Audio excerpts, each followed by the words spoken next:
You guys know how at Disneyland they have those soda bottles that are shaped like grenades with the grenade top?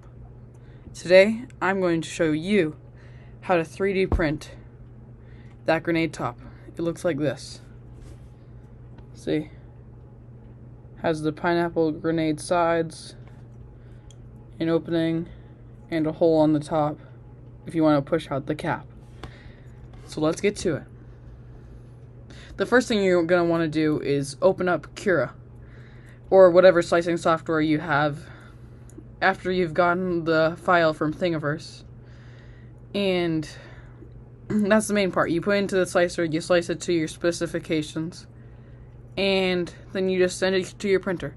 I use Octoprint, but you can use whatever you use if you have it hooked up to a USB drive. Now here's me 3D printing.